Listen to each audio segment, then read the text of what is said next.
வணக்கம் மக்களே, நான் உங்கள் ஆசிரியர் ராகுல். இது உங்கள் தமிழ் சேனல். நம்ம சேனலில் இந்த வீடியோவில் எதை பற்றி பேச போகிறேன் அப்படின்னு சொல்கிறதுக்கு முன்னாடி ஒரு வேண்டுகோளோட இந்த வீடியோவை நான் வந்து தொடங்கணும்னு நினைக்கிறேன். அது என்ன அப்படின்னு கேட்டிங்கன்னா, வழக்கம் போல இந்த வீடியோவை கண்டிப்பாக முழுசாக பாருங்கள் அப்படின்னு சொல்லிட்டு இந்த வீடியோவை நான் தொடங்குறேன். அதுக்கான காரணம் என்ன அப்படின்னா, இதுவரை நம்ம சேனலில் நம்ம நிறைய சமூக விஷயங்களை பற்றி பேசியிருக்கோம். ஆனால் அது எல்லாமே பொது வெளிச்சத்தில் பெரும்பாலும் எல்லாருக்கும் தெரிஞ்ச தகவல்கள் தான் நம்ம பேசியிருக்கோம். ஆனால் இந்த காணொலியில் நான் பேச போகிற இந்த செய்தி வந்து பெருசாக பொது இடத்துல தெரியாத ஒரு தகவல். ஆனால் இது ரொம்ப ஒரு முக்கியமான பிரச்சனை. அதை தான் அவங்ககிட்ட எடுத்துகிட்டு வந்திருக்கேன். அதுக்கான காரணம் என்னென்னா, இதை நான் நேரில் கண் கூட பார்த்துருக்கக்கூடிய ஒரு விஷயம். அதை உங்களுக்கு சொல்லணும்னு நான் நினைக்கிறேன்.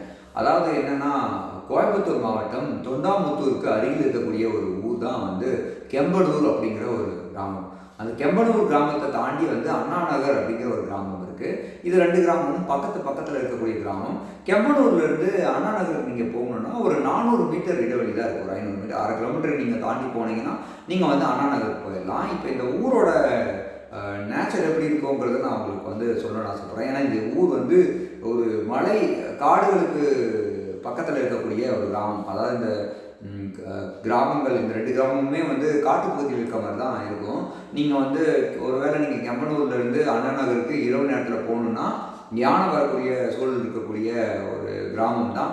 யானை மட்டும் இல்லாமல் மற்ற விஷப்பூச்சிகள், பாம்பு போன்ற உயிரினங்கள் இது எல்லாமே இருக்கக்கூடிய ஒரு கிராமம். இந்த இரவு வேளைகளில் அங்கே தனியாக நடந்து போகிறதுங்கிறது ரொம்ப கஷ்டம். இதெல்லாம் ஏன்டா இப்போ சொல்லிட்டு இருக்க, அந்த கிராமத்தில் தான் எப்படி பஸ்ஸெல்லாம் இருக்கும்ல, பஸ் இருந்தால் அவங்க பாட்டு பஸ்ஸில் போக போகிறாங்க, நைட்டில் வந்து அவங்க வந்து ஏன் போயிட்டு நடந்து போக போகிறாங்க அப்படின்னு நீங்கள் கேட்கலாம்.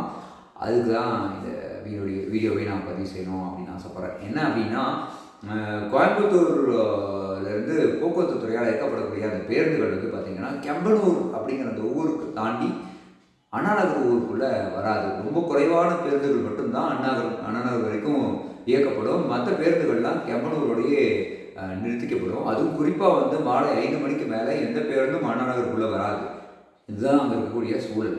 ஏன் இந்த மாதிரி இருக்குது? கெம்பனூருக்கும் அண்ணா நகருக்கும் 400 மீட்டர் தான் இடைவெளி. அங்கே லாஸ்ட் ஸ்டேஜாக வந்து அண்ணா நகரை வச்சா நிறைய மக்கள் பயனடைவாங்களே. அவங்க வந்து பள்ளி கல்லூரிக்கு போகிறவங்க, வேலைக்கு போகிறவங்களாம் இரவு நேரங்களில் கஷ்டப்படாமல் வந்துட்டு போகலாமே, ஏன் பேருந்து உள்ளே வரதில்லை அப்படின்னு கேட்டிங்கன்னா, அங்கே தான் சாதியம் வேலை செய்யுது. அதாவது அண்ணா நகர் பகுதியில் வாழக்கூடிய மக்கள் வந்து பட்டியலின மக்களாக இருக்காங்க பெரும்பாலும்.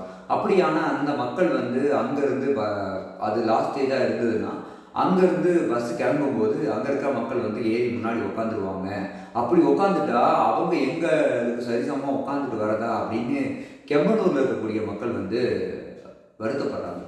அவங்கள சமாதானப்படுத்தணுங்கிறதுக்காக வந்து இந்த பேருந்துகள் வந்து கெம்பனூரோட நிறுத்தி கொள்ளப்படுது. அதனால் என்ன பிரச்சனைனா, தினமும் காலையில் அந்த 1/2 கிலோமீட்டர் தூரம் வந்து அவங்க நடந்து வந்து அப்புறம் தான் அவங்க பேருந்து ஏறணும். அது ஒரு பக்கம் இருக்கட்டும். மாலை வேளைகளில் அவங்க வந்து அந்த இருட்டில் அவங்க கெம்பனூரில் இறங்கி அவங்க நடந்து தான் போகணும். இதை வந்து நீ எப்படிடா சொல்கிற, நீ என்ன போய் பார்த்தியா நேரில் அப்படின்னு கேட்டிங்கன்னா, நான் அந்த ஊருக்கு வந்து நிறைய முறை போயிருக்கேன். என் நண்பரோட வீடு அங்கே இருக்கிறதுனால நான் அந்த ஊருக்கு வந்து நிறைய முறை போகக்கூடிய வாய்ப்பு எனக்கு கிடச்சிருக்கு. அப்படியான சமயங்களில் நாங்கள் கெம்பனூரில் இறங்கி நடந்து தான் போகணும். அப்படி இல்லைன்னா நண்பர் வந்து வண்டி எடுத்துகிட்டு வந்து தான் கூட்டிகிட்டு போகணும். இதுதான் அங்கே இருக்கக்கூடிய சூழல். இப்படி இருக்கும்போது இதுக்காக என்ன மனு கொடுத்தா தரப்போகிறாங்க அப்படின்னு நீங்கள் கேட்கலாம். கடந்த 10 ஆண்டுகளாக அவங்க மனு கொடுக்காத இடமே இல்லை. எல்லார்கிட்டையும் மனு கொடுத்தாச்சு. போக்குவரத்து துறையில் மனு கொடுத்தாச்சு. அந்த போக்குவரத்து கழகத்தில் இருக்கக்கூடியவங்க என்ன சொல்கிறாங்கன்னா, மாவட்ட நிர்வாகம் சொன்னால் நாங்கள் நிறுத்த போகிறோம், எங்களுக்கு ஒன்றும் பிரச்சனை இல்லை அப்படின்னு சொல்கிறாங்க. மாவட்ட நிர்வாகத்துக்கு கேட்டால் போக்குவரத்து கழகத்துக்கிட்ட நாங்கள் வந்து ஆர்டர் கொடுக்குறோம், அதனால் அவங்க நிறுத்துவாங்க அப்படின்னு சொல்கிறாங்க. அதே மாதிரி அரசுக்கிட்டையும் கேட்டாச்சு. எல்லாருக்கிட்டையும் கேட்டதுக்கு அப்புறமும் அந்த பேருந்துகள் வந்து இன்னமும் அங்கே நிறுத்தப்படல. எல்லாருமே சொல்லியும் நிறுத்தப்படாமல் இருக்குன்னா அவ்வளவு பெரிய செல்வாக்கு யாருக்கு அங்கே இருக்குது, எதனால் இது நிறுத்தப்பட மாட்டேங்குது அப்படிங்கிற பல கேள்விகள் நமக்குள்ள எழுது. இந்த மாதிரியான செயல்கள் வந்து ஒரு இடத்துல தான் நடக்குதா? இது வந்து கெம்பனூரில் மட்டும்தான் நடக்குதா? கோயம்புத்தூர் மாவட்டத்தில் இருக்கக்கூடிய கெம்பனூர் அப்படிங்கிற பகுதி வந்து தொண்டாமுத்தூர் பக்கத்தில் இருக்கக்கூடிய ஒரு பகுதி, அங்கே மட்டும்தான் நடக்குதா அப்படின்னு கேட்டால் இல்லவே இல்லை. இது மாதிரி பல இடங்களில் பல பிரச்சனைகள் தொடர்ந்து நடந்துக்கிட்டு தான் இருக்குது.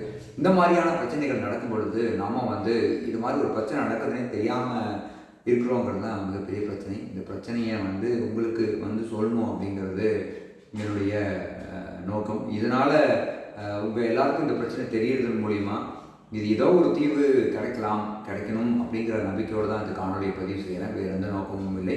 இந்த காணொலியை நிச்சயமாக நீங்கள் முழுசாக பார்த்துருப்பீங்க அப்படிங்கிற நம்பிக்கையோடு இப்போ கேட்குறேன். இந்த காணொலியை தயவு செஞ்சு உங்களுடைய நண்பர்களுக்கும் பகிருங்கள். இந்த காணொலியை பகிர்றது மூலிமா நிறைய பேருக்கு இந்த செய்தி போய் சேரும் அப்படிங்கிறத சொல்லிக்கிட்டு உங்களிடம் விரைவது உங்கள் ஆர்ஜே ராகுல் மக்களே. நன்றி, வணக்கம்.